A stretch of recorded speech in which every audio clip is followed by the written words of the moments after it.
semua, kali ini Pusat Internet Clustering Tuaran membawa anda ke Taman Pecinta Haiwan yang bertempat di Kampung Selaut Baru Tuaran.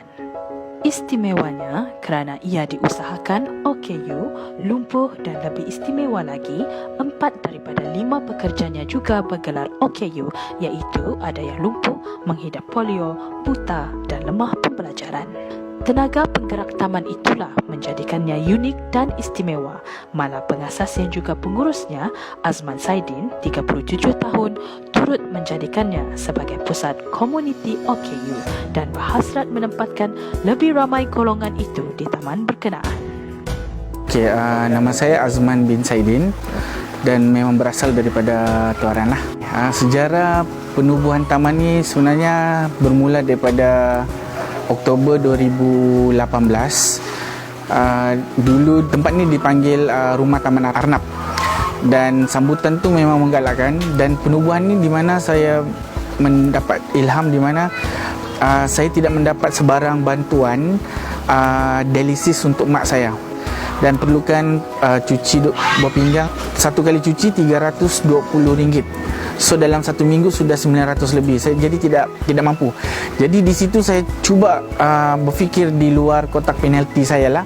Waktu tu saya ada terfikir buka Taman Arnab. So di situ saya bermulakan Taman Arnab tu, minta bantuan daripada kawan-kawan. Saya tidak ada modal. Saya pinjam arnab dia orang. Saya pinjam dan saya cuba ubah suai keadaan ni menggunakan bambu yang ada di area saya lah. So saya dapatkan perkhidmatan kawan-kawan saya untuk tebang bambu, dan kami buat satu bentuk yang orang cakap untuk yang memudahkan orang datang dan cantik lah. Di situlah wujudnya Rumah Taman Arnab ni lah pada bulan 10 2018. Selepas arwah mak saya meninggal, saya tukar kepada Taman Pencinta Haiwan yang dihaskan untuk membantu golongan OKU.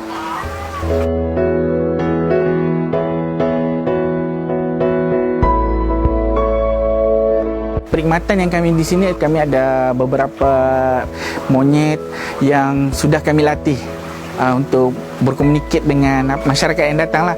Bukan berkomunikasi yang dari segi bercakap, tetapi dengan pergerakan dia cukup jinak. Dan yang specialnya, kalau yang monyet yang kami ada ni, bila kita memberi arahan untuk selfie, dia akan buatlah muka macam ni. So dia sudah dilatih. Dan satu lagi, kami ada sloris. Dan kedua-dua binatang ni kami sudah dapat permit untuk memegang benda tu lah. Selain daripada tu, kami ada arnab yang bukan arnab kampung. Kami yang jenis yang teddy bear, mix angora, yang semua yang jenis yang bulu-bulu panjang. Kanak-kanak minati arnab tersebut. Dan yang paling special yang jenis yang telinga jatuh, yang susah orang dapat. Dan yang satu lagi, kehebatan taman ni, kami ada pokok terapi. Pokok terapi tu bila disentuh sahaja dia akan mengeluarkan wangian. Wangian tu ada dua jenis. Satu lemon, satu serai. Kenapa ada dua? Sebab dia boleh membaca firasat hati kita. Itu saya cakap, bila disentuh sahaja dia akan keluar. Yang paling bagusnya, bila kita tension, kita ada macam masalah ke kan, kita hidup pokok tu, dia akan bagi cool down hormon marah kita. Itu satu. Yang kedua, kita ada herba, contoh lavender. Lepas tu ada yang herba-herba lain lah. Pokok ajaib pun kami ada. Bila dimakan buahnya, semua benda akan jadi manis.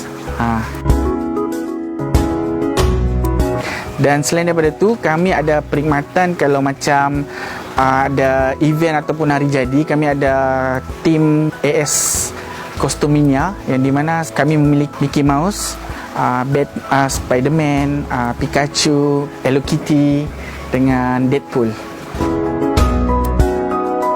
Operasi dia daripada jam 9 pagi hingga 5 petang. Buka setiap hari kecuali hari Jumaat. Untuk dewasa kami kenakan RM6, dan untuk kanak-kanak kami kenakan RM4. Di bawah 2 tahun kami bagi percuma lah, dan OKU. Okey, saya menggalakkan ramai lagi pengunjung yang di luar sana datang pergi sini. Dia boleh belajar kenapa OKU boleh melaksanakan benda ni semua berbanding orang normal. Sebab apa? Saya nak tunjukkan kepada publik yang orang OKU ni sebenarnya dia ada sifat yang betul-betul dia ingin berjaya. Dan OKU ni tidak semestinya dia duduk di kursi dan kursi roda dan tidak boleh membuat pergerakan. Contohnya yang tempat saya duduk sekarang ni pun adalah dibuat daripada OKU. Dan satu education kepada anak-anak. Anak-anak mungkin diorang tengok ada staff yang di sini yang budak-budak nampak macam tidak balance dia jalan. Itu mungkin education untuk dia. Sekurang-kurangnya dia tidak mengisikan OKU, kenapa OKU macam gitu. Jadi sekurang-kurangnya ada education yang kita akan bagilah. Usaha Saudara Azman membawa perubahan kepada kampung ini yang selama ini orang pandang sepi, tidak nampak di kampung. Tapi usaha yang dibawa ini untuk golongan OKU dalam mendidik mereka, berusaha membina keyakinan diri, seterusnya memberi peluang kepada pekerjaan dan juga perniagaan kepada golongan OKU ini sangat-sangat baik. Dan saya selaku ketua kampung di sini menyokong penuh usaha ini dan sentiasa memberikan kerjasama ataupun bimbingan mana yang perlu kepada Saudara Azman dan rekan-rekannya.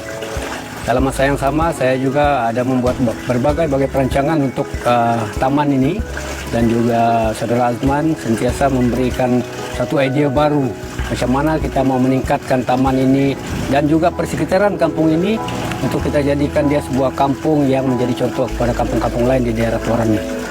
Salah satu usaha itu adalah mewujudkan satu pusat latihan usahawan untuk golongan OKU di daerah Tuaran. Inilah tempatnya. Dan tempat ini agak sesuai, memandangkan kedudukan dia dengan pekan-pekan yang hampir, yaitu pekan CKS dan juga pekan Tuaran. Jadi usaha yang berterusan ini di samping sokongan daripada pihak kerajaan amat menggalakkan.